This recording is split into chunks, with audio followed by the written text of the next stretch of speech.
चलिए तो प्रार्थना श्लोक कौन लेगा आज?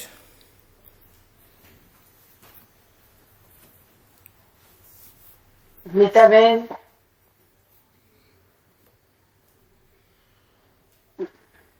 आवाज आ रही है? हाँ आ रही है। ओम वक्रतुंड महाकाय सूर्यकोटि समप्रभ निर्विघ्नं कुरु मे देव सर्वकार्येषु सर्वदा। सरस्वती नमस्तुभ्यं वरदे कामरूपिणि विद्यारंभ करिष्यामि सिद्धिर्भवतु मे सदा। गुरुर्ब्रह्मा गुरुर्विष्णु गुरुर्देवो महेश्वर गुरुर्साक्षात् परं ब्रह्म तस्मै श्री गुरुवे नमः। ओम सहना भवतु सहनौ भुनक्तु सह वीर्यं करवावहै तेजस्विनां वधीतमस्तु मा विद्विषावहै। ओम शांति शांति। धन्यवाद। चलिए तो अब हम आज के सेशन में ये थोड़ा सा पिछली जो हम लोगों ने 7 विभक्तियां पढ़ी थी उसके बारे में है, थोड़ा सा रिवीजन हो जाएगा सब लोगों का। तो एक यहाँ पर देखिए श्लोक दिया हुआ है, इसको पढ़ते हैं। रामो राजमणि सदा विजयते रामम रमेशम भजे रामेणाभिहता निशाचर चमूह रामाय तस्मै नमः। ये रामचंद्र जी के लिए है, ये राम रक्षा स्तोत्रम में आता है। आप लोगों ने जिसने पढ़ा होगा उसको ये याद होगा। उसके आगे है रामात नास्ति परायणम परतरम रामस्य दासोस्म्यहम रामे चित्तलयः सदा भवतु मे भो रामा माम उद्धरः। तो ये हमारे पास 4 लाइनें लिखी हुई हैं और इन 4 लाइनों में सारी की सारी विभक्तियां जो हैं, हम लोगों ने एक बार पहले डिस्कशन किया था कि कुछ श्लोक ऐसे हैं, कुछ मंत्र या श्लोक कह लें, वो ऐसे हैं जिनमें हम लोग सारी विभक्तियां उपयोग में लाते हैं। तो ये उस नजरिए से, उस दृष्टिकोण से 7 विभक्तियां जिसमें यूज हो रही हैं, ये बहुत अच्छा उसका एक उदाहरण है। अब इसमें से सब लोग पहचानने की कोशिश करें कि कौन कौन से शब्दों में कौन कौन सी विभक्ति लग रही है। ये एक्सरसाइज है विभक्ति पहचानने के लिए। तो सब लोग थोड़ा प्रयास करें, बताएं कि किसमें क्या विभक्ति लग रही है। राम शब्द में विभक्ति है।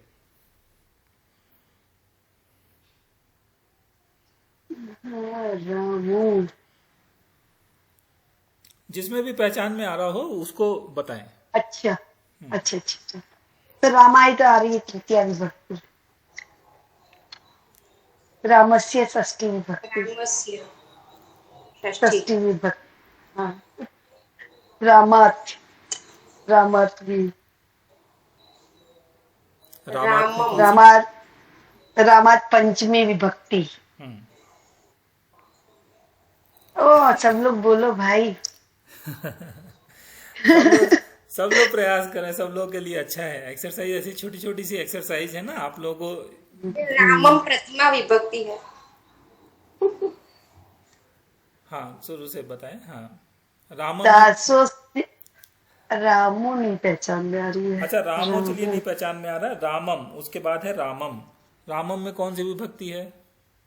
प्रथमा विभक्ति। राम राम राम रामम होता है। तो हम लोगों ने राम होता है रामम। हाँ रामम कौन सी विभक्ति आती है?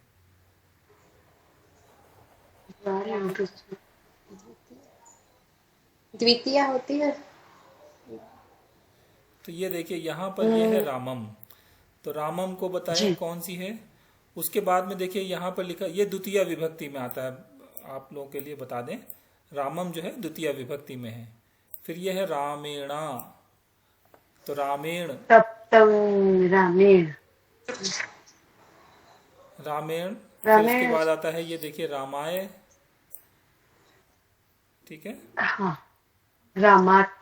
फिर उसके बाद यहाँ पर आएगा राम का रूप है रामात, फिर यहाँ पर आता है रामस्य। रामस्य, फिर है रामे, और फिर ये है भो रामा। और सप्तमी संबोधन। संबोधन पूरा। संबोधन। तो अभी सब लोगों को समझ में आ गया कौन कौन से शब्द हैं राम के जो अलग अलग विभक्तियों में यूज हो रहे हैं। अब इसमें से एक बचा ये आपका रामो, जी। ठीक है। तो अब देखिए, अब इसको हम बताते हैं आपको। तो ये एग्जाम्पल इसलिए लिया है कि एक आपका देखिए रिवीजन भी हो जाएगा, ये पुनरावलोकन में भी है, और दूसरा आपके सामने जब शब्द आएंगे तो उन शब्दों को आप पहचानना सीख जाएंगे विभक्ति के हिसाब से, क्योंकि विभक्तियां ये बताती हैं कि वो अपने आप में क्या अर्थ संभाल कर रखे हुए है, वो शब्द उसका क्या अर्थ निकलता है। तो चूंकि संस्कृत में हम आगे आने वाला शब्द जैसे राम ने, राम को, राम का, जब ऐसे करके हम बोलते हैं तो वो जो आगे शब्द आ रहे हैं उनको कारक बोलते हैं, वो कारक उसी में ही साथ में संयोजित हो जाते हैं। इसलिए जब आपको विभक्तियां पढ़ाई जाती हैं तो विभक्तियां इसलिए पढ़ाई जाती हैं कि वो जो अगला शब्द है उसके साथ जो जुड़ा हुआ है वो आपको क्लियर हो जाए, आपका उसका अर्थ समझ में आ जाए।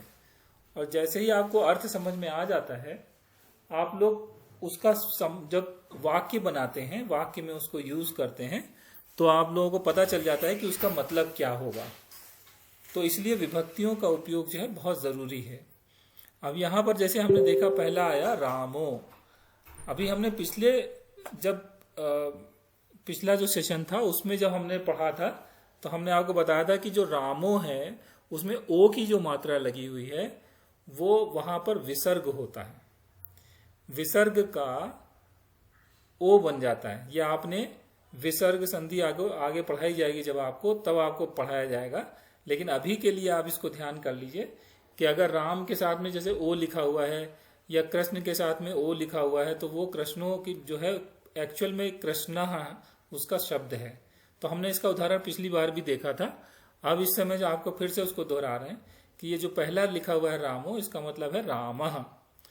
तो रामः यहां से हमने पकड़ा कि रामो, उसके बाद हमने इसको अन्वय क्रम में अभी पिछली बार हमने देखा था तो हमने इसके पद विभाग किए थे। तो पद विभाग करते हुए हमने इसको सबसे पहले अलग अलग कॉमा लगा के लिख लिया। रामो लिखा, दूसरा हो गया राजमणि, ये शब्द हो गया, फिर सदा विजयते, फिर हो गया रामम। तो रामम जो है अगला हमने देखा यहाँ पर आया। फिर रमेशम भजे, उसके बाद हमने देखा रामेण। तो रामेण अभिहता निशाचरमुह चरचमुह, फिर आया रामाय, यह हो गया चौथा शब्द। फिर तस्मै नमः, रामात, यह हो गया पांचवा। नास्ति परायणम परतरम, फिर हो गया रामस्य, फिर हमने रामस्य देखा। फिर हो गया दासोस्मयहम, फिर आया रामे, रामे चित्तलयः सदा भवतु मे भो रामा। ये आ गया हमारा अंतिम शब्द जो है राम का, जो इसमें यूज हुआ है, यहाँ प्रयोग हुआ है। अब देखिए ये हमारे शब्द यहां से निकले। अब इसके अंदर जो रामो है, रामो को हमने जैसे आपको बताया कि ये जो रामो है इसको आप रामः पढ़ेंगे, रामः ऐसे पढ़ेंगे इसको। तो रामः जो है ये प्रथमा विभक्ति में एक वचन का रूप है, ठीक है। प्रथमा विभक्ति में एक वचन का रूप हो गया। तो रामो जो है जहां लिखा है तो उससे कंफ्यूज नहीं होंगे कि हमने नया शब्द देखा, ये नया नहीं है। ये रामः जो लिखा हुआ है उसी को जब संस्कृत में लिखते हैं हम लोग श्लोकों में, तो जो संधि होती हैं या उस कभी संधियां और कभी समास, ये दो चीजें आपको पढ़ाई जाएंगी। इसमें संधियां अभी आपको पढ़ाई जा रही हैं, समास आगे के स्तर में पढ़ाया जाएगा। तो संधियों में ये एक विसर्ग संधि कहलाती है, जिसके कारण ये विसर्ग का ओ बन जाता है। तो जो रामो लिखा हुआ है वो रामः के रूप में आप पढ़ेंगे। ये आपको बहुत जगह पे आपको दिखाई पड़ेगा इस प्रकार से लिखा हुआ। तो रामः जो है ये प्रथमा विभक्ति का एक वचन का रूप है। फिर आता है रामम, तो रामम जो है ये द्वितीय विभक्ति का एक वचन का रूप है। फिर आया रामेण, तो रामेण ये हो गया तृतीय विभक्ति का एक वचन का रूप। फिर आया रामाय, रामाय हो गया चतुर्थी विभक्ति का एक वचन का रूप। फिर ये हो गया रामात, रामात हो गया पंचमी विभक्ति एक वचन। फिर हो गया रामस्य, रामस्य हो गया षष्ठी विभक्ति एक वचन। फिर हो गया रामे, रामे हो गया सप्तमी विभक्ति एक वचन। और हो गया भो रामा, भो रामा ये हो गया संबोधन। तो संबोधन प्रथमा विभक्ति कहलाती है ये, तो प्रथमा विभक्ति संबोधन में भो रामा हो गया। तो इस प्रकार से हमने देखा कि इसके अंदर सारी की सारी विभक्तियां इसके अंदर यूज हुई हैं। ठीक है, तो ये 7 विभक्तियां जो हैं वो होती हैं। और जो ये लास्ट वाली विभक्ति आपको बताई ये संबोधन है, इसको संबोधन प्रथमा संबोधन या संबोधन प्रथमा बोलते हैं, क्योंकि ये प्रथमा विभक्ति के रूप से ही चलती है, इसलिए इसको अलग से नहीं माना जाता है, लेकिन कहा अलग से जरूर जाता है। ठीक है, तो ये 7 विभक्तियां इस प्रकार से बन जाती हैं। तो अभी ये सबको क्लियर हो गया? हाँ। ठीक है, तो इसी प्रकार से जैसे हमने अभी देखा ये राम के शब्द के रूप में हम लोगों ने अभी देखा। अब हम एक और शब्द है कृष्णा, तो कृष्णा के हिसाब से हम देखेंगे अगला, और इसमें आप लोग पहचानिए और बताइए कि कौन कौन से शब्दों में कौन कौन सी विभक्तियां हैं। इसी से बिल्कुल मिलता जुलता है, बताते जाइए, सब लोग प्रयास करें। कृष्ण यानी प्रथमा विभक्ति, प्रथमा विभक्ति है ना। कृष्णम द्वितीया, तो पहले वाले को क्या बोलेंगे इसको? प्रथम। हाँ, तो ये कृष्ण लिखा हुआ है, लेकिन ये एक्चुअल में लिखा हुआ है कृष्ण। कृष्ण। दूसरा लिखा हुआ है कृष्णम, तो ये हो गया द्वितीय विभक्ति। इसमें देखिए कृष्णेव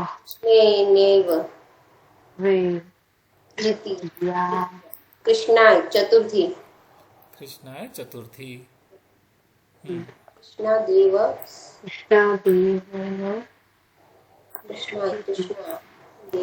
कृष्णस्य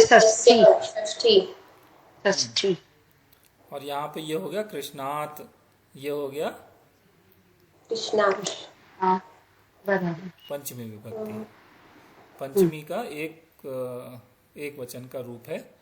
और ये हो गया कृष्णे, और यहाँ पे हो गया हे कृष्णा, सप्तमी संबोधन। तो हे कृष्ण सप्तमी, तो यहाँ से होगा ये प्रथमा संबोधन, और ये हो गया सप्तमी। ठीक है, तो अभी सबको समझ में आ गया उसमें, ये वाला सबको समझ में आ गया किस प्रकार से 7 विभक्तियां हैं।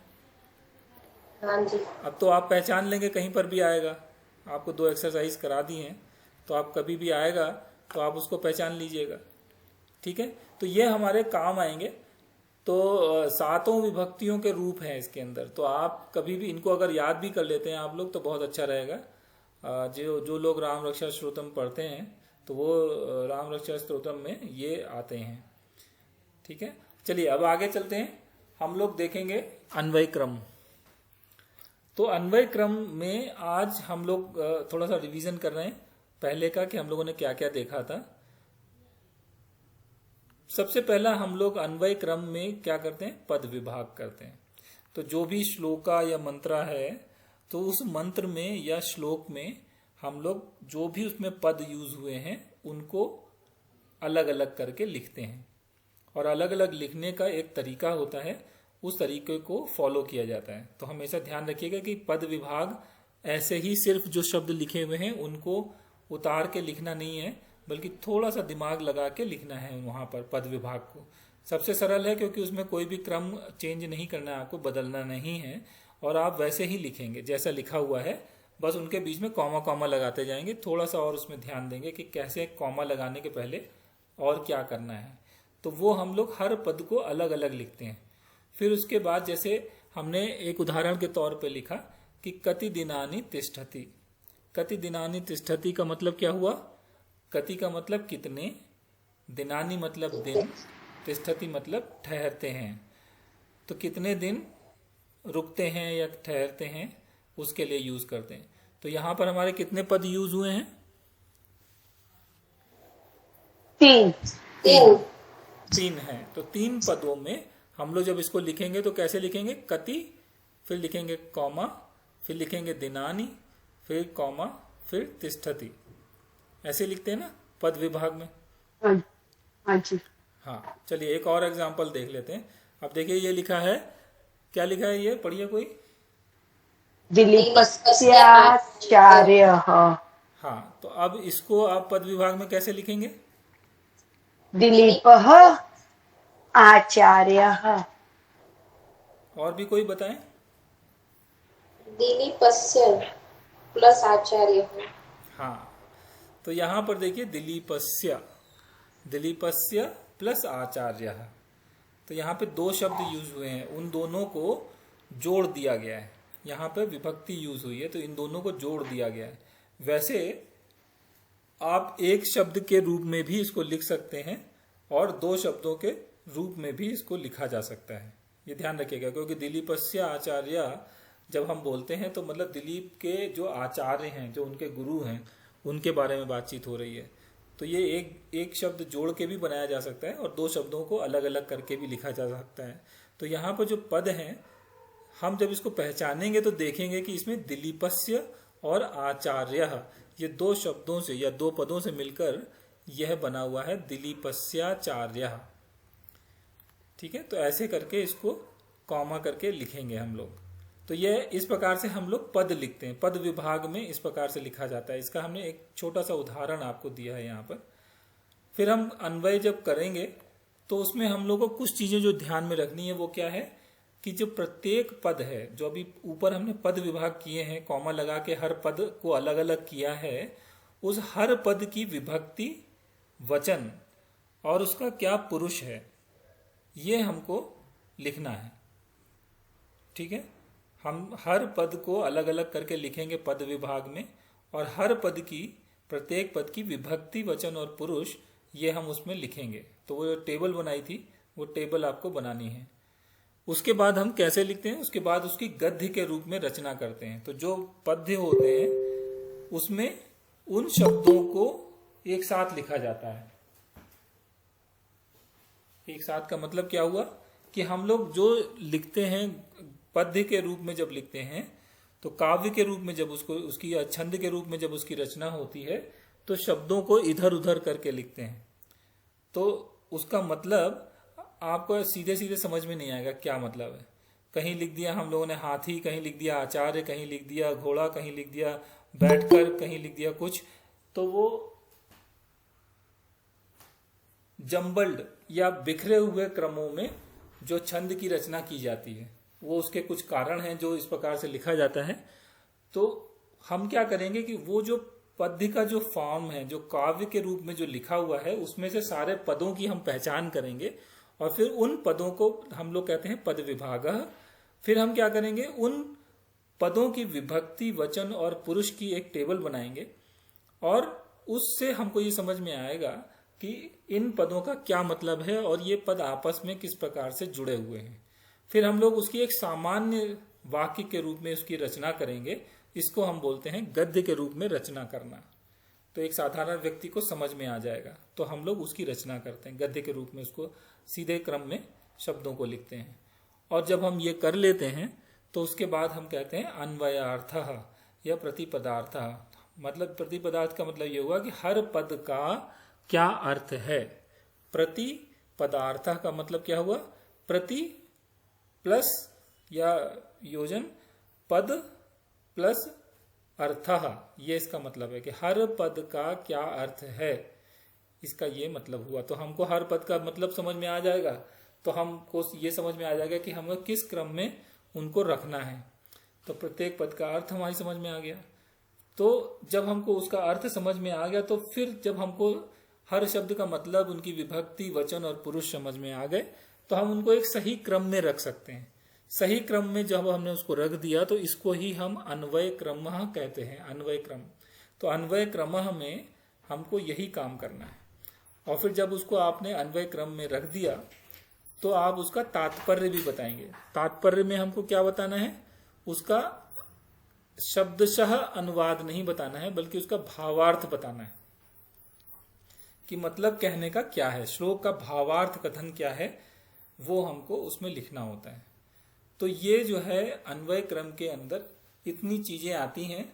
इसमें से आपको सारी की सारी अगर करना आ जाएगा तो आप धीरे धीरे जैसे जैसे आपका शब्दकोश बढ़ता जाएगा, जैसे जैसे डिक्शनरी आपकी दिमाग में बढ़ती जाएगी, शब्दों से पहचान हो जाएगी संस्कृत के, उनके अर्थ पता चलते जाएंगे, तो आप लोग किसी भी श्लोक का, किसी भी मंत्र का फिर धीरे धीरे अनुवाद कर सकते हैं, उसका तात्पर्य निकाल सकते हैं। और ये सब चीजें आएंगी, जितना पढ़ेंगे उतना आएंगी। तो शुरू में थोड़ी दिक्कत होगी क्योंकि बहुत अच्छी अभी शब्दकोश नहीं है सब लोगों का, तो बहुत सारे नए नए शब्द आएंगे। लेकिन जैसे जैसे आप उसको पढ़ते जाएंगे तो वो शब्द आपके लिए बड़े फेमिलियर हो जाएंगे, आपके परिचित हो जाएंगे, फिर आपको सीधे सीधे अर्थ ही समझ में आने लगेगा। अभी उसका अर्थ बनाना पड़ता है। तो ये जो अन्वय क्रम है और अन्वय रचना के नाम से जो दो चीजें आती हैं, ये आपकी प्राथमिक लेवल पर मदद करती हैं उस स्तर तक पहुंचने के लिए। तो चलिए अब इसके आगे चलते हैं। इसमें किसी को कोई डाउट हो तो पूछ सकते हैं अभी। ये अन्वयार्थ और प्रतिपदार्थ दोनों एक ही चीज है? हाँ, दोनों एक ही चीज है। तो हमने उसको अन्वय को ही हम लिख रहे हैं। तो अन्वय में हमने क्या किया कि हर एक जो मतलब श्लोक है या जो भी मंत्र है उसको हमने पद विभाग करके सबसे पहले उसको अलग करे, हर पद को अलग किया। उसके बाद हमने अन्वय में हर पद की विभक्ति, वचन और पुरुष को देखा कि क्या है। फिर हमने उनके जो पद यहाँ से पहचाने हैं, उन शब्दों को, उन पदों को एक गद्य के रूप में हमने उसको सही क्रम में रखा। तो जब हम सही क्रम में रखते हैं तो अन्वय क्रम हो जाता है। और जब हम वो अन्वय क्रम बनाते हैं तो उसका जो अर्थ निकालते हैं वो हमारा अन्वयार्थ कहलाता है। और उसके हर पद का जो अर्थ होता है वो प्रतिपदार्थ कहलाता है। तो दोनों एक ही चीज को बता रहे हैं लेकिन अलग अलग तरीके से। प्रतिपदार्थ बता रहा है हर शब्द का या हर पद का क्या अर्थ है, और अन्वयार्थ बता रहा है आपको कि वो जो आपने गद्य के रूप में रचना करी है उसका क्या अर्थ है।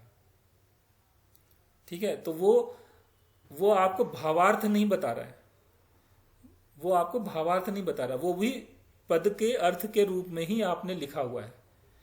तो तात्पर्यम जब हम लिखते हैं तो तात्पर्यम में हम उसके भावार्थ लिखते हैं।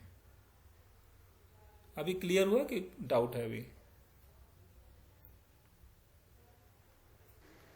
पूरा हुआ पूरा क्लियर नहीं हुआ?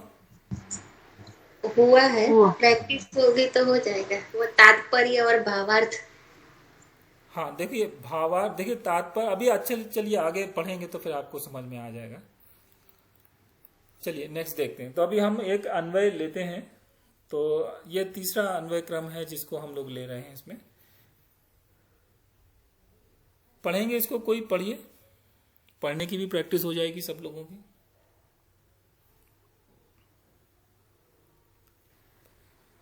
जल्दी पढ़ो। जिसको डर लगता हो पढ़ने से वो पढ़े सबका डर दूर हो जाएगा।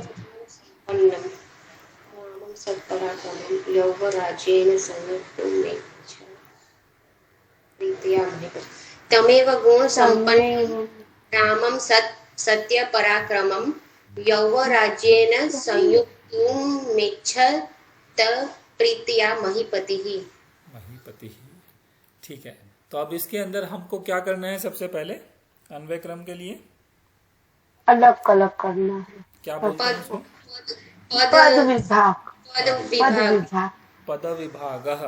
तो पद विभाग करेंगे, कैसे करेंगे? अब इसका पद विभाग करिए।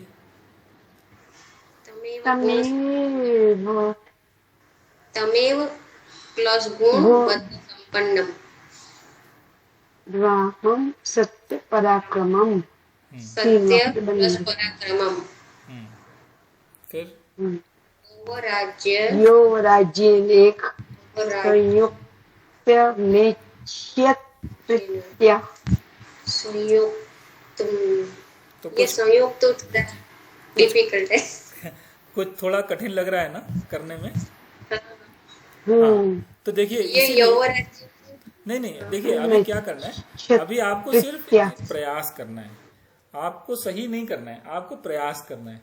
क्योंकि आप जब प्रयास करते हैं तो हम अब आपको आगे बताएंगे कि कैसे उसको और भी तोड़ना है, तो फिर आपको समझ में आता है ज्यादा।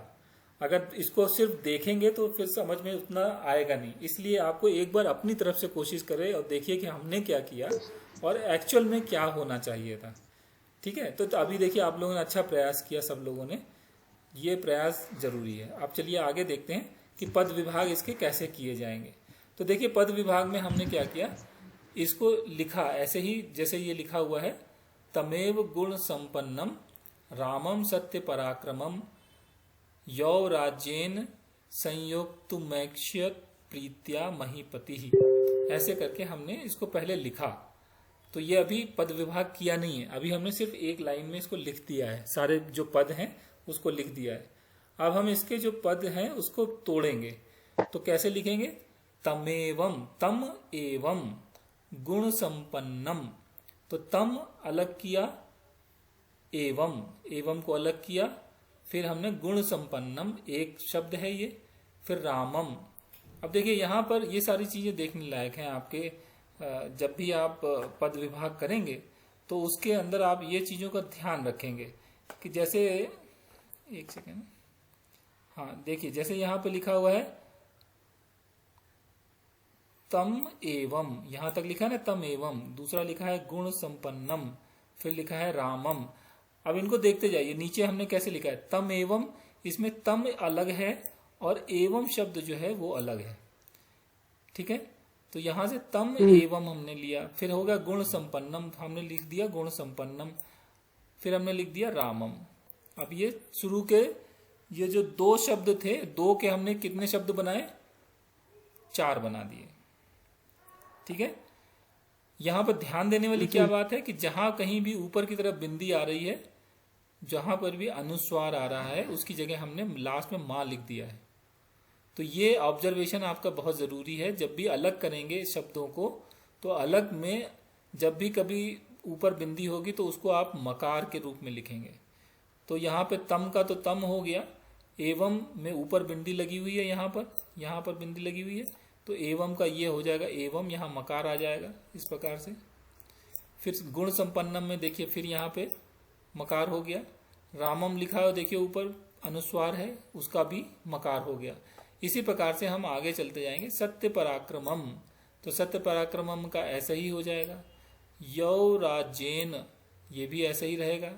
अब यहाँ पर देखिए ये एक बड़ा सा शब्द है, इसके अंदर कई शब्दों को जोड़ दिया गया है। तो ये इसमें लिखा हुआ यहां से यहां तक का एक है ये संयोक्तुम, फिर यहां से ऐच्छत, और फिर ये हो गया प्रीत्या। तो यहां पे इसको कैसे लिखा गया तोड़ के, संयोक्तुम ऐच्छत प्रीत्या। ठीक है, तो यहां पर 3 इसके बन जाएंगे। फिर ये महीपति जो लिखा हुआ है वो महीपति ही ऐसे ही हो गया, डायरेक्ट हो गया। अब ये आपको कैसे आप ब्रेक करना, आप यहां से सीखना है आपको कि कैसे इनको अलग अलग करके ब्रेक करेंगे। ये 3 में ये कैसे ब्रेक हो गया ये। तो यहां देखिए ये जो मई लिखा हुआ है संयोक्तुम, इसमें जो मई लिखा हुआ है यहां पर देखिए कि ये जो लिखा हुआ है आई, ये आपको संधि पढ़ाई थी, स्वर संधि। वृद्धि संधि। हाँ, तो जो स्वर संधि थी वो स्वर संधि देखिए यहाँ लग रही। तो आपको ये संधियां पहचाननी चाहिए।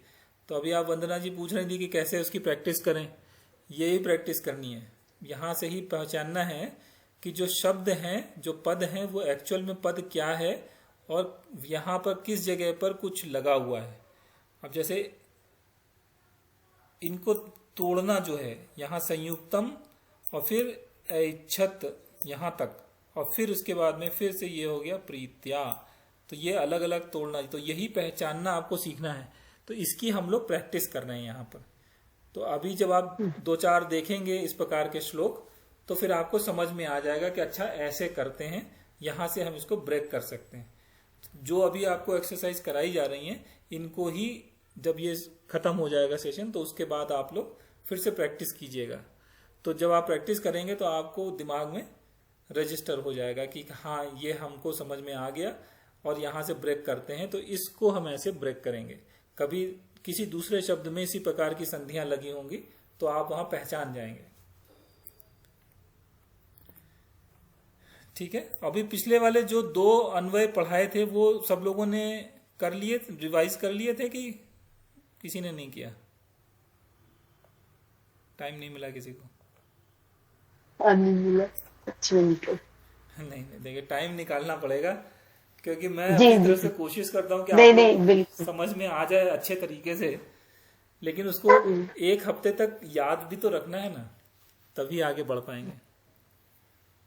तो इसलिए आप लोगों की प्रैक्टिस बहुत जरूरी है।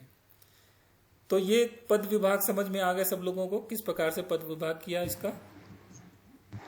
ये सत्य पराक्रमम का कुछ नहीं होगा, वो पूरा ही लगेगा।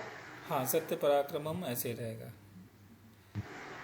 उसको अगर करना चाहें तो कर भी सकते हैं, सत्यम और पराक्रमम दोनों को अलग कर सकते हैं, और अगर ना भी करना चाहें तो उसको एक शब्द के रूप में ही लिखा जा सकता है।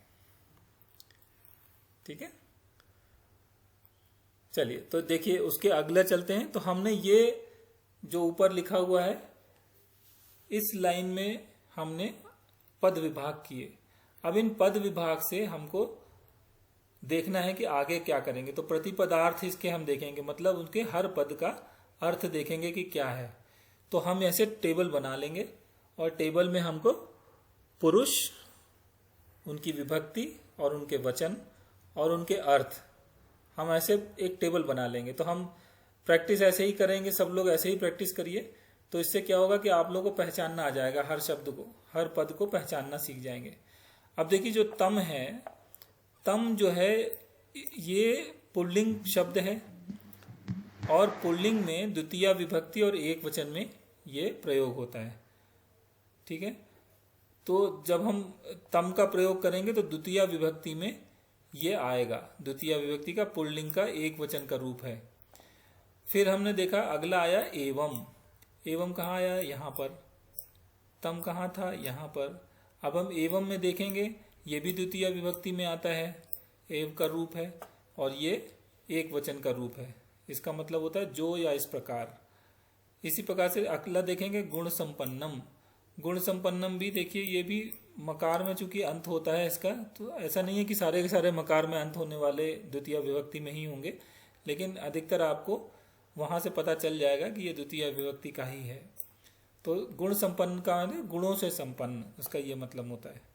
रामम, रामम रामः, राम शब्द का रूप है, द्वितीय विभक्ति एक वचन का रूप है, पुल्लिंग, और इसका मतलब होता है राम को।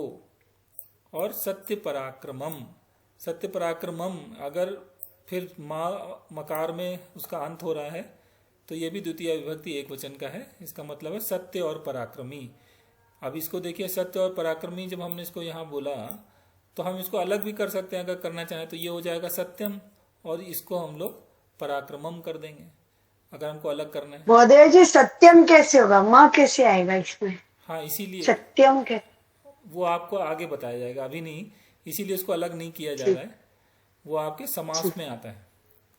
ठीक है, वो आपको आगे पढ़ाए जाएंगे, समास जब पढ़ाए जाएंगे, अभी तो आपको 1 साल लगेगा वहां तक पहुंचने में, तो वो बाद में देखेंगे।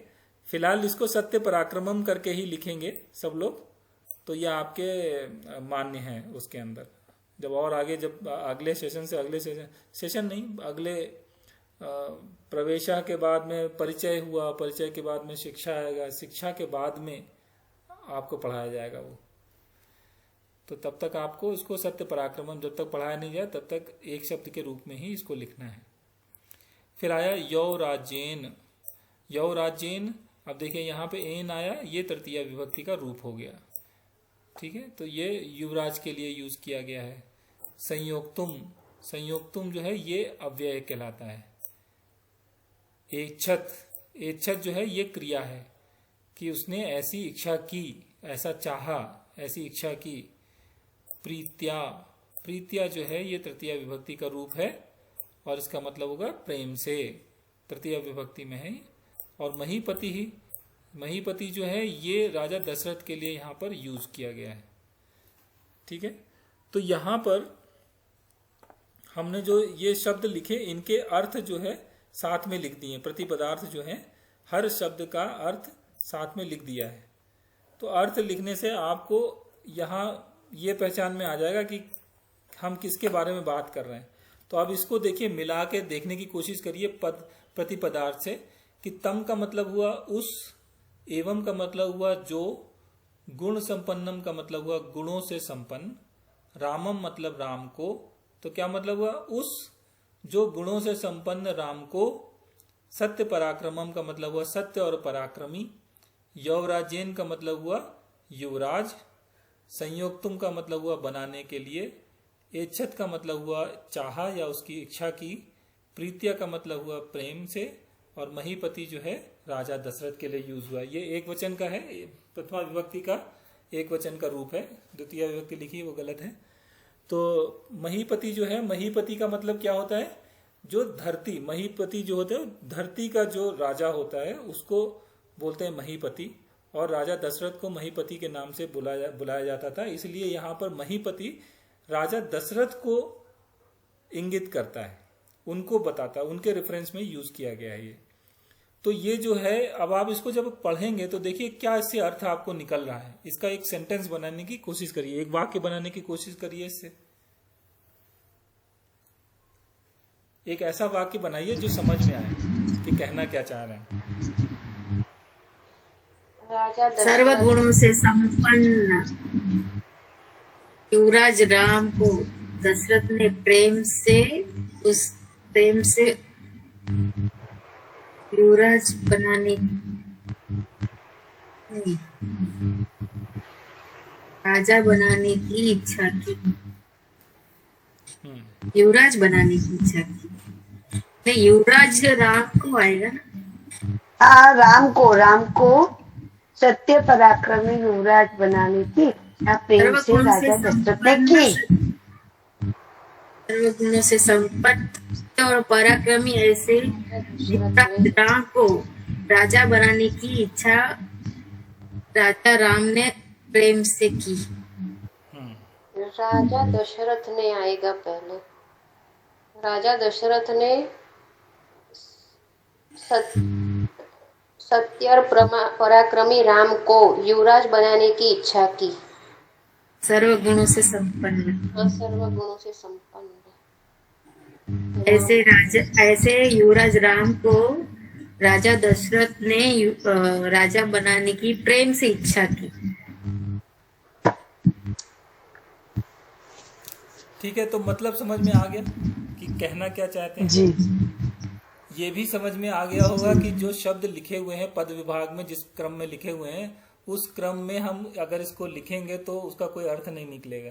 तो हमको इधर उधर जम्बल्ड क्रम में लिखे हुए हैं तो एक सीधा सेंटेंस बनाना है ना।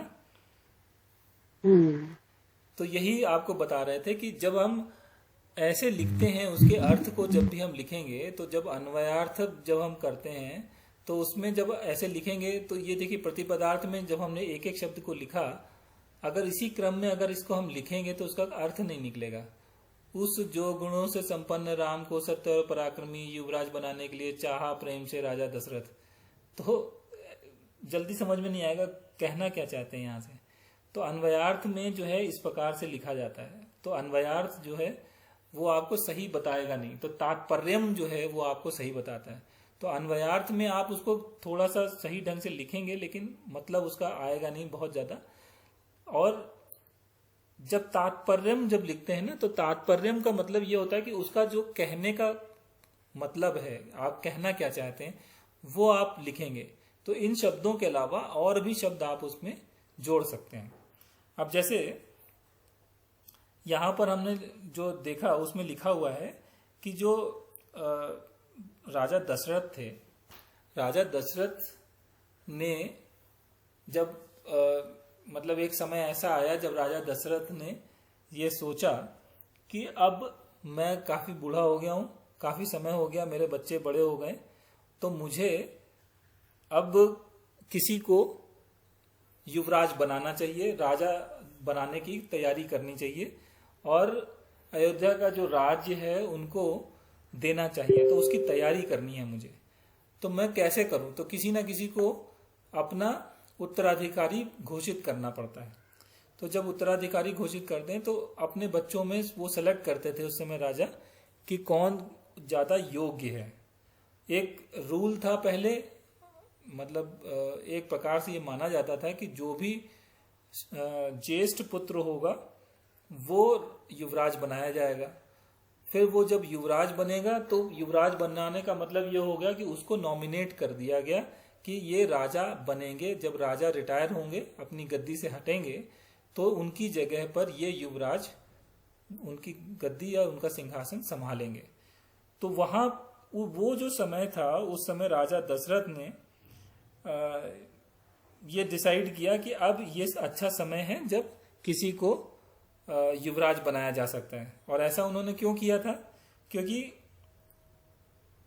एक घटना हुई थी उस समय जब उनको ये पता चला कि राजा दशरथ को कि अब उनकी मृत्यु निकट आ रही है, उनको ऐसा पता चला, तो उनको शौक भी लगा और उनको ये भी लगा कि अगर मैं चला जाऊंगा तो मेरी प्रजा का क्या होगा, क्योंकि उन्होंने किसी को युवराज नहीं बनाया था।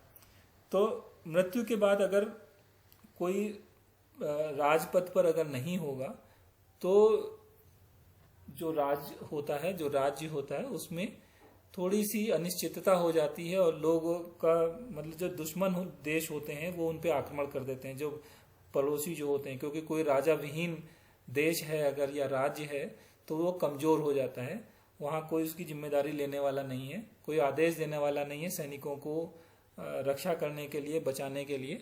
तो वो एक बड़ी कमजोर परिस्थिति होती है।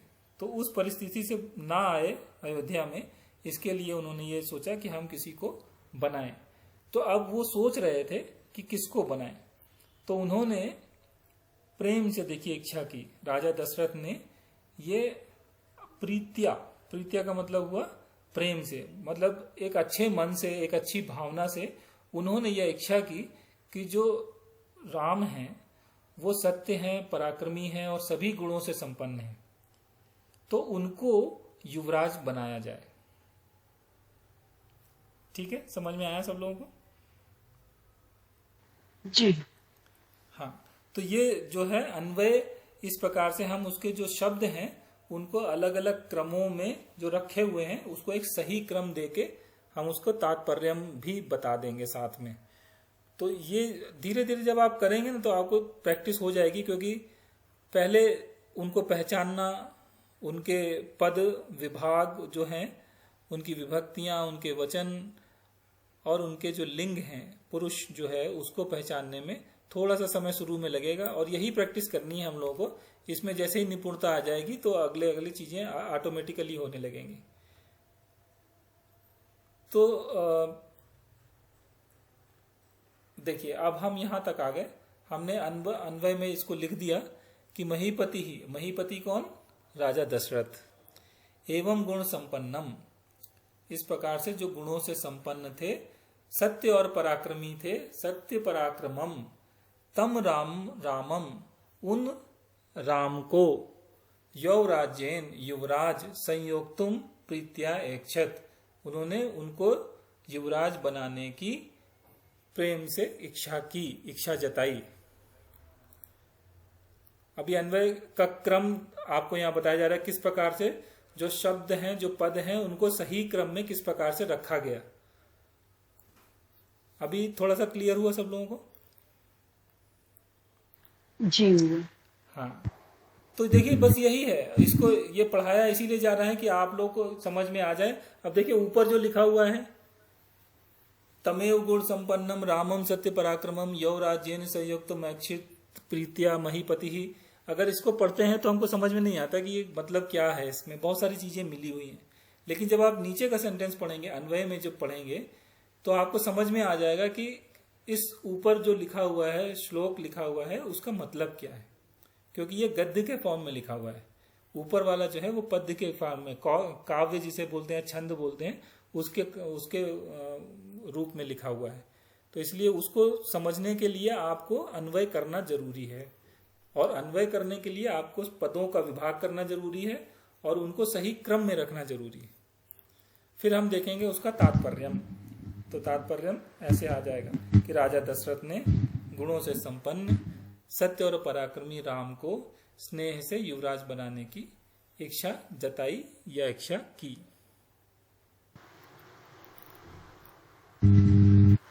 ठीक है, किसी को कोई डाउट हो तो पूछ लीजिए। अभी तो मेरे ख्याल में सबको समझ में आ गया होगा। ये ऊपर वाला जो है वो पद्य में है, ऐसा ना? हाँ, ऊपर श्लोक लिखा है ना। हाँ, ये श्लोक है, और भी वो गद्य करने के लिए वो अन्वय क्रम लिखा जाता है, ऐसा ना? हाँ, ऐसा ही।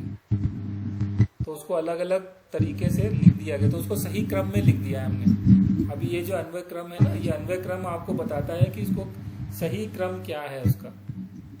तो इधर उधर जो शब्द लिखे हुए थे ऊपर श्लोक में जो लिखे हुए थे, उनको देखिए, शब्द वही है, उसमें कोई भी एक भी शब्द कोई ज्यादा नहीं है, कम नहीं है।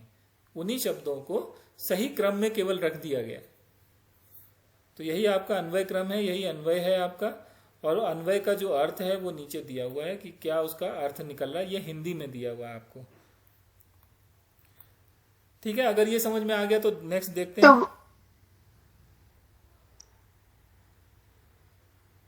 जी बताएं, वरना जी कुछ कह रहे नहीं। मैं बोल रही थी, तो विष्णु सहस्त्र नाम है, उसमें प्रैक्टिस कर सकते हो? उसमें तो एक जरा सा दिया होता है तो कितने सारे नाम आ जाते हैं एक श्लोक में। नहीं देखिए, दिखता तो 2 घड़ी का है वो श्लोक। नहीं देखिए, अब मुझे पता नहीं विष्णु सहस्त्र नाम में आप किस चीज की प्रैक्टिस करेंगे वहां पर। अभी आपको जो पढ़ाया जा रहा है उसमें जो अन्वय जो श्लोक हैं उनकी ही प्रैक्टिस पहले कर लीजिए, 1-2 बार कम से कम उनको दोहराइए। तो आपके जैसे पिछली बार 2 पढ़ाए थे, इस बार देखिए 2 पढ़ा रहे हैं जी, तो 4 हो गए आपके पास। तो वो पिछली बार के जो थे वो उसमें से कुछ आपके आ गए। अभी राम रक्षा स्तोत्रम से भी आपको कुछ बताया, फिर यहाँ पर अन्वय क्रम में आपको देखिए बताए जा रहे हैं, ये 4 हो गए आपके। तो ये इन 4 की प्रैक्टिस करिएगा। ये प्रैक्टिस इन 4 की करेंगे तो आपको धीरे धीरे समझ में आ जाएगा कि हमको जो तात्पर्यम है वो कैसे निकालते हैं, वरना तात्पर्यम निकालने में आपको बहुत परेशानी होगी। देखिए, तात्पर्यम ही है जो आपको निकालना है। ठीक है, तो जो श्लोक है, ऊपर जो श्लोक लिखा हुआ है ना, उस श्लोक से आपको समझ में आ जाना चाहिए कि श्लोक का मतलब क्या है। तो वो श्लोक से तात्पर्यम तक पहुंचने का जो स्टेप्स हैं वो उसमें पद विभाग आते हैं। फिर उसके बाद में उनको तोड़ेंगे आप, हर पद विभाग में तोड़ के उनके विभक्ति, वचन, पुरुष, इनको देखेंगे। फिर प्रतिपदार्थम देखेंगे उसके क्या हो रहे हैं। तो जब इतना आपको बीच का जो पार्ट है वो आ जाएगा तो आपके लिए अन्वय रचना जो है आसान हो जाएगी। तो आपका अन्वय क्रम पहले करिए, फिर अन्वय रचना करिए, और फिर उसके बाद तात्पर्यम आएगा। तो ये प्रैक्टिस से आता है। तो जब तक आप इनकी प्रैक्टिस नहीं करेंगे, पढ़ के केवल अगर चले जाएंगे तो फिर प्रैक्टिस नहीं हो पाएगी। तो इसलिए इनकी ही पहले प्रैक्टिस करिए, और यही प्रैक्टिस अगर आपकी अच्छी हो जाएगी तो आप समझ लीजिए आधा काम आपका हो गया। फिर धीरे धीरे और भी श्लोक पढ़ेंगे हम लोग, फिर आपको सब समझ में आने लगेगा। चलिए अभी हम लोग चौथा देखते हैं। चलिए इसको पढ़िए। तस्याभिषेक संभारान् दृष्ट्वा भार्यार्थ कैकेयी पूर्वं दत्तवरा देवी वरमेन मया च विवासनं च रामस्य भरतस्याभिषेचनम्।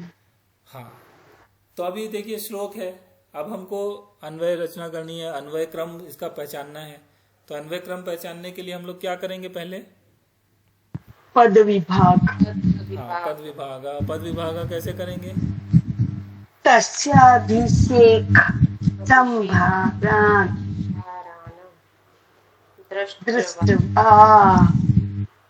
दृष्ट्वा भार्यार्थ कैकेयी 1 2 3 5 हो जाएंगे पहली लाइन में। पहली लाइन में 5 हुए, ठीक है। फिर पूर्वम दत्तवरा देवी वरमेन मया मया चत 1 2 3 4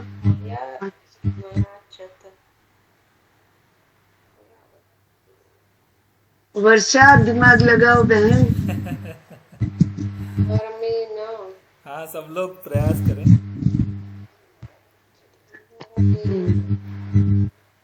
विवासनम च रामस्य, इसमें भी 5 हो जाएंगे तीसरी लाइन में भी। विवासन च रामस्य भरतस्य अभिषेचनम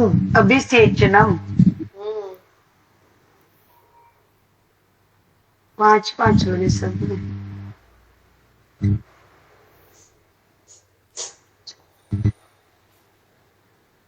ठीक है, अभी कोई और प्रयास कर रहा है? तस्य अभिषेक संभारान, ऐसा होगा। तस्य अभिषेक संभारान। इसका अर्थ बताऊं क्या आचार्य जी? हाँ हाँ, जिसको देवा इसको पद विभाग करो पहले।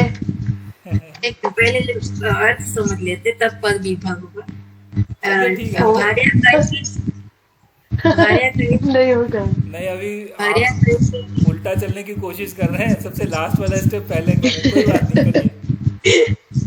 हेमा ऐसे नहीं होगा, परिश्रम कर, विभाग करो बहन। पहले मैं ये अर्थ देख लेती। चलिए अर्थ बताइए। अरे महोदय जी जो बोल रहे हैं उसका पालन करो, पालनीय नियम है। नहीं, देखिए उससे होगा क्या, अगर आप अभी क्या होता है ना, जब आप इसको पढ़ेंगे तो इसको लगेगा आपको कुछ शब्द समझ में आ रहे हैं और आप उससे एक अंदाजा लगाएंगे, एक गेस करेंगे कि इसका ये मतलब हो सकता है। लेकिन जब आप इसको पद विभाग और उसके बाद में प्रतिपदार्थ और उस टेबल बना के जब आप उसको लिखेंगे तो आपको एक एक शब्द का अर्थ पता चल जाएगा और फिर उसके बाद आपको जो अन्वय क्रम है बहुत आसान हो जाएगा, फिर अन्वयार्थ और तात्पर्य आसान हो जाएगा। तो वो एक संपूर्ण विधि है, इसीलिए वो विधि पढ़ाई जाती है, क्योंकि लोगों को लगता है कि वो सीधे लास्ट वाले स्टेप पे पहुंच सकते हैं, लेकिन उस चक्कर में होता क्या है कि लोग मिस कर जाते हैं, तो उनकी एक आदत नहीं बन पाती धीरे धीरे चलने की, वो जंप करके चलते हैं। तो वो आदत ना बने जंप करके चलने की, इसलिए ये पढ़ाया जाता है। तो ये आपको क्या होगा ना, धीरे धीरे जब आप पढ़ना शुरू करेंगे तो आपको आदत बन जाएगी कि अन्वय क्रम इसका, अच्छा ये इसका अन्वय क्रम है तो इसका मतलब ये होगा, तो आप तात्पर्य पे सीधे चले जाएंगे। तो वो स्टेज आपकी अभी 1 साल के बाद आएगी, लेकिन उस स्टेज तक पहुंचने के लिए ये पद विभाग, अन्वय क्रम, अन्वय, इसमें कुछ अभिषेक वो देख कर कई ने कुछ राम के लिए बोला, ऐसा कुछ। हेमा जी को बताने दीजिए, उसको अर्थ बताने चाहिए, क्या बताना। भार्या कैकेयी ने जब देखा कि अभिषेक का समारंभ हो रहा है, तब पूर्वम दत्तावर, पूर्व जब मतलब पूर्व में जब वर दिया हुआ था दत्त मतलब उसको दिया। पूर्व में जब उसको वर जो उसको वचन दिए थे, देवी वरमेन मया मांगा, वरमेन मया मांगा। हाँ, वर में मतलब उसने मांगा, देवी जब उसको दिया था वरमेन मया वो थोड़ा इसको थोड़ा हाँ, मतलब जो पूर्व में जो वर दिया था उसका उन्होंने याचन वो मांगा, विवासनम, यानी विवासन राम को हटाना आसन से। विवासनम च रामस्य भरतस्यापि, मतलब राम की जगह भरत को विवासन उसको स्थापित करने के लिए भरत अभिषेक वचन मांगा। तो ये तो सरल है, क्योंकि सबको कहानी पता है तो अंदाजा लगाना आसान है।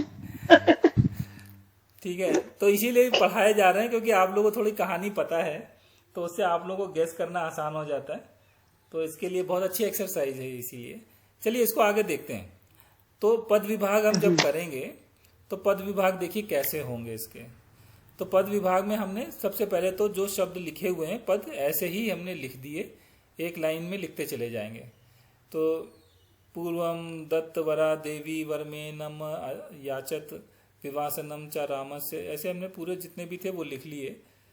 तो ये लिखने आपको जब आप लिखेंगे परीक्षा में, जब आप इसको पद विभाग करेंगे तो ये आपको पहला वाला जो अभी लिखा है ये लिखने की जरूरत नहीं है, ये आपको समझाने के लिए लिखा गया है कि आपको करना क्या है, कैसे लिखना है।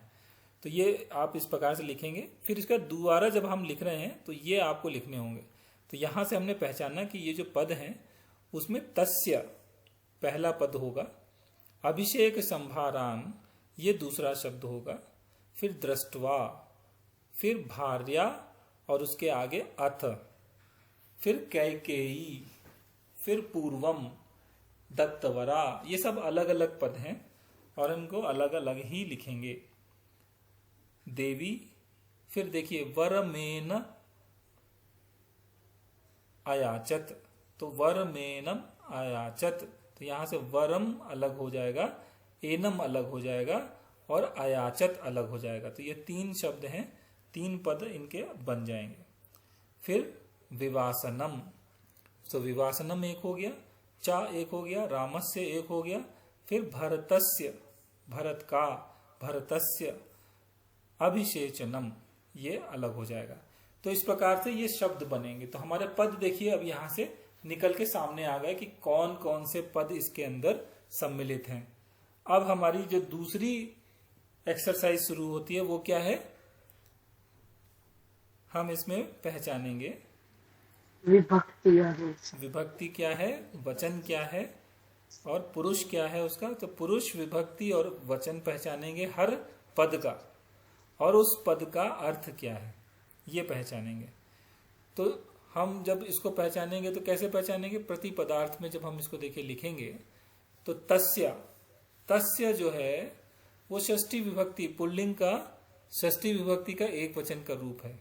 तो मतलब हो गया उसका या उसके। अभिषेक संभारान, अभिषेक संभारान ये बहुवचन है, पुल्लिंग में द्वितीय विभक्ति का ये बहुवचन का रूप है। तो अभिषेक संभारों की जो तैयारी हो रही थी उसके बारे में ये कहा जा रहा है। दृष्टवा, दृष्टवा जो है इसमें त्वा प्रत्यय लगा हुआ है और ये अव्यय की तरह यूज होता है। जो प्रत्यय है वो अव्यय की तरह यूज होंगे। तो दृष्टवा ये अव्यय की तरह यूज है, मतलब हुआ देख कर। भार्या, भार्या जो है वो पत्नी को बोलते हैं और ये स्त्रीलिंग है, प्रथमा विभक्ति एक वचन का रूप है। अथ, अथ इसका मतलब होता है तब, अव्ययम होता है इसको अव्यय बोलते हैं। कैकेयी, कैकेयी रानी कैकेयी के लिए यूज किया गया है, प्रथमा विभक्ति एक वचन स्त्रीलिंग। पूर्वम, पूर्वम जो है वो नपुंसक लिंग का है, द्वितीय विभक्ति एक वचन का रूप है और इसका अर्थ होता है पहले।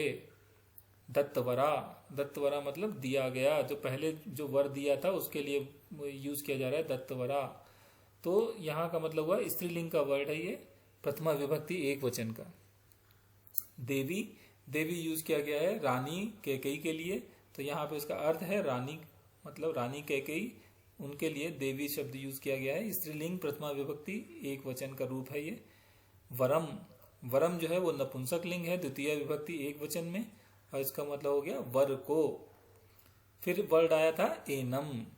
अब एनम जो है मतलब इसे, ये जो है इंगित कर रहा है राजा दशरथ के लिए। ये पुल्लिंग का द्वितीय विभक्ति का एक वचन का रूप है। अयाचत, अयाचत का मतलब है मांगा, ये क्रिया है, मांगा, उन्होंने मांगा। तो मांगा जो है वो क्रिया की तरह से यूज हुआ है, प्रथम पुरुष और एक वचन का रूप है। विवासनम, विवासनम मतलब जंगल में भेजना या वन में भेजना, ये नपुंसक लिंग द्वितीय विभक्ति एक वचन का रूप है। च, च जो है इसका मतलब होता है और, जोड़ने के लिए यूज किया जाता है शब्दों को, और ये अव्यय की तरह यूज होता है। अव्यय जो होते हैं वो बदलते नहीं है, वो एज इट इज यूज किए जाते हैं। जैसे अथ, अथ जो है कहीं पे भी यूज होगा तो वो ऐसे ही होगा, उसके रूप भंग नहीं होगा, उसको छेड़ेंगे नहीं, कुछ और साथ में नहीं आएगा। अथ का मतलब अथ ही रहेगा। च, च का मतलब चा ही है, उसके साथ कुछ और जोड़ नहीं सकते इधर उधर, ऐसे ही यूज होगा। तो जो व्यय नहीं होता वो अव्यय कहलाता है। रामस्य, ये राम का रूप है, देखिए रूप बिगड़ गया इसका, राम का रामस्य हो गया तो विभक्ति आ गई इसमें, तो पुल्लिंग है, षष्ठी विभक्ति, एक वचन, और अर्थ हुआ राम को। भरतस्य, भरतस्य का मतलब भरत का या भरत को, भरतस्य भरत का, पुल्लिंग षष्ठी विभक्ति एक वचन का रूप है। अभिषेचनम मतलब नपुंसक लिंग द्वितीय विभक्ति एक वचन, अभिषेक करने के लिए इसको यूज किया जाता है। तो हमने देखिए उसके हर पद को अलग अलग करके लिख दिया और उनके अर्थ भी लिख दिए। अब हम जब इनके पदों को अलग अलग करके लिख दिया, उनके अर्थ लिख लिए, तो हमको अब अर्थ से देखेंगे तो हमको समझ में आएगा कि किस क्रम में उनको हम रखें तो ज्यादा उसका अर्थ समझ में आएगा। तो यहाँ पे लिखा है, उसके अभिषेक समारोह की तैयारी देखकर पत्नी तब कैकेयी पहले दिए गए रानी वर को इसे या दशरथ को मांगा वन में भेजना और राम को भरत का अभिषेक। तो इनको सही क्रम में अब रखना है आपको। तो प्रतिपदार्थ देखकर आप उनके पदों को सही क्रम में रख सकते हैं। ये इसलिए ये एक्सरसाइज जरूरी है, वो कहाँ से आप पहचानेंगे।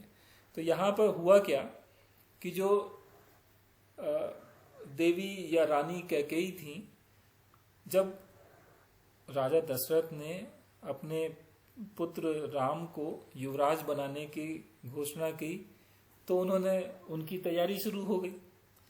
जब उसके अभिषेक की तैयारी शुरू हो गई, उनको राजा बनाना था, तो उनके राजा बनाने के लिए युवराज बनाया जाता है। युवराज बनाने के लिए उनको सिंहासन पर बैठाया जाता है, फिर उनकी पूजा वूजा की जाती है, तैयारी की जाती है। तो वो जो अभिषेचनम हो रहा था उसकी तैयारियां होने लगी। जब राजा दशरथ ने ऐसा बोला तो वो जो तैयारियां चल रही थी, उन तैयारियों को जब रानी कैकेयी ने जब उसको देखा तो उसको समझ में नहीं आया कि ये क्या हो रहा है। उसने पूछा होगा लोगों से कि भाई क्या हो रहा है, क्या चल रहा है। तो उन्होंने कहा ये तो राम को जो है युवराज बनाने की तैयारी चल रही है, तो उनका जो है अभिषेक होगा, तो उसके समारोह की तैयारियां हो रही हैं। तो जब उनको ये पता चला तो उसको बहुत खराब लगा। जब उसको खराब लगा तो उसको याद आया कि इसको कैसे रोका जाए, क्योंकि उसने पहले राजा दशरथ से 2 वर लिए थे। अब उस समय हुआ क्या था कि पहले राजा दशरथ कहीं लड़ने गए थे, एक राजा थे, दूसरे तिमिध्रिज करके एक राजा थे। उनसे जब लड़ाई हुई तो उस लड़ाई में राजा दशरथ जो थे हारने लगे। तो उस समय कुछ लड़ाई में ऐसा हुआ कि ये इनको तीर लगा और ये बेहोश हो गए। तो वहां से जब ये अपने रथ पे गिरे हुए थे तो वहां इनके पास और कोई था नहीं, रानी कैकेयी थी वहां पर।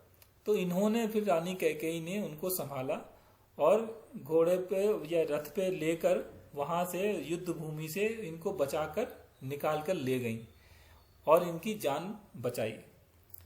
जब इनको होश आया तो इन्होंने देखा, इन्होंने पूछा तो उन्होंने सारा बताया कि ये ऐसा ऐसा हुआ था, तो आपकी जान बचाने का मुझे कोई और समझ में नहीं आया, तो मैंने युद्ध भूमि से आपको बचाकर लेकर आई हूं यहाँ तक, तो आपके प्राण बचे।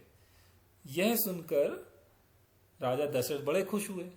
तो उस समय इन्होंने उनको 2 वर मांगने के लिए बोला कि आपने इतना मेरे प्राण बचाए हैं और इस समय मेरे काम आई, तो आपने 2 काम अच्छे ये किए हैं, तो उसके लिए मैं आपको 2 वर देता हूं, आप मांगिए आपको क्या मांगना है। तब उस समय उन्होंने कहा कि नहीं, अभी तो मुझे कोई जरूरत नहीं है, समय जब आएगा तब मैं आपसे मांग लूंगी। अब देखिए यहाँ पर जब तैयारी चल रही थी अभिषेक की राजा राम के लिए, तो उस समय उनको अपना वचन याद आया। तो यही इस श्लोक में ये कहा गया है। तो उसमें यहाँ पर देखा कि जब उन्होंने रानी कैकेयी ने जब देखा कि राजा राम का अभिषेक समारोह की तैयारी चल रही है, तो जो पहले राजा दशरथ से उन्होंने जो वर मांगे थे, वो जो 2 वर थे, उन्होंने इस समय उनकी याद दिलाई राजा दशरथ को और उनसे 2 वर मांगे। उसमें पहला था कि राजा राम को वन में भेजना और दूसरा था कि उनकी जगह भरत का राज्याभिषेक किया जाए। तो उनको सत्तारूढ़ किया जाए या उनको सिंहासन पे उनको आरूढ़ किया जाए। तो ये उसका तात्पर्य है। तो अभी उसके सही क्रम में उनको रखना है। तो देखिए अन्वय में जब हम उसको रखेंगे तो इस प्रकार अथ तस्य अभिषेक संभारान, इस प्रकार अभिषेक समारोह की तैयारी देखकर, दृष्टवा देखकर, पूर्वम दत्तवरा, पहले जो उनके दिए गए थे वर, वहां जो पहले इन्होंने दिए थे, भार्या देवी कैकेयी, उनकी पत्नी कैकेयी ने रामस्य विवासनम, राम को वनवास, और भरतस्य अभिषेचनम च, भरत और चार लास्ट में देखिए लिखा है, उसका मतलब हुआ और भरतस्य अभिषेचनम, भरत का राज्याभिषेक, वरम एनम अयाचत, इस प्रकार वे वर मांगे। तो उन्होंने राजा दशरथ से ये वर मांगे। तो इस प्रकार से इनको अन्वय को हम लोग एक सही क्रम में रखकर बना सकते हैं। तो आपको ये अन्वय क्रम इस प्रकार से इसका बन जाएगा। तो इसलिए मुझे लगता है कि आप लोगों को पहले पद विभाग करके और उसका अर्थ निकाल लीजिए, उनके विभक्तियां निकालिए, पुरुष निकालिए, वचन निकालिए, फिर उसके प्रतिपदार्थ से उसका अर्थ निकालिए हर पद का। तो आपको समझ में आ जाएगा कि इसका मतलब ये हो रहा है और हम इसको हिंदी में कैसे सही क्रम में रखें। और जब हिंदी में आपने सही क्रम में रख लिया तो उसके जो करस्पॉन्डिंग के, जो उससे संबंधित संस्कृत का शब्द है, उससे आप उसको बना सकते हैं अन्वय। तो अन्वय रचना आपकी हो जाएगी। तो उसमें आपको इस प्रकार से अन्वय क्रम जो है आपका सही आ जाएगा। ठीक है। तो तात्पर्य में आपको समझ में आ गया। तात्पर्य में आपको कहानी के रूप में एक प्रकार से उसको लिख देना है कि उसका क्या मतलब है। ठीक है। तो चलिए अभी टाइम हो गया है, हम लोग आगे चलते हैं और शांति मंत्र पढ़ेंगे।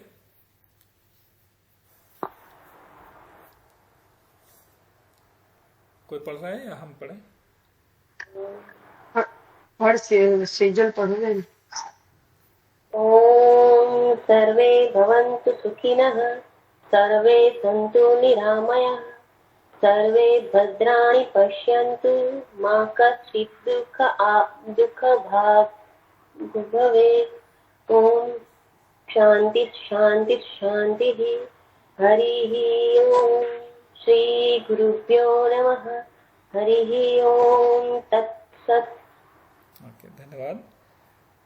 ठीक है। अभी किसी की कोई क्वेरी हो या किसी को कुछ पूछना हो तो पूछ लीजिए, वरना फिर हम लोग अगले रविवार को मिलेंगे, आने वाले रविवार को 7:30। ये रविवार की जगह मंगलवार नहीं हो सकता? हाँ हो सकता है, क्यों नहीं हो सकता। मुझे लगता था कि रविवार को कुछ और लोग भी जुड़ सकते हैं, इसलिए मैंने रविवार किया। वो रविवार को बहुत वो क्या रिलेटिव मेहमान गेस्ट और सबका थोड़ा होता है, तो अच्छा। मंगलवार को कोई नहीं होता, तो हो जाए तो अच्छा है सबको, अगर तकलीफ ना हो तो। हाँ तो सब लोग देखिए बताएं। मेरे को भी रविवार का दवा खाना, पूरे दिन का दवा खाना होता है मेरा, सुबह से 6 बजे तक, 10 से 6 कॉन्स्टेंट। तो ठीक है, तो कोई वो बात नहीं। अनुकूलता हो तो फिर मंगलवार हो तो अच्छा ही रहेगा। नहीं ठीक है, मंगलवार को ही कर देते हैं, ऐसा कुछ वो नहीं है। तो मैंने तो ये सोचा था कि रविवार को सबको ज्यादा अनुकूल रहेगा, क्योंकि सब लोग लगभग फ्री रहते हैं, ज्यादा काम नहीं होता है, तो इसलिए मैंने। और ज्यादा काम दूसरा ये भी था कि संस्कृत भारती के कक्षाएं नहीं होती, तो वहां से भी आप लोग फ्री हैं तो उस समय ले सकते हैं। लेकिन अगर मंगलवार आप वो तो भरते ही नहीं है, वो वाले क्लास भरते ही नहीं है। छुट्टी ले ली वहां से तो। अच्छा ठीक है, कोई बात नहीं। हम लोग मैं मंगलवार को कर दूंगा क्लास।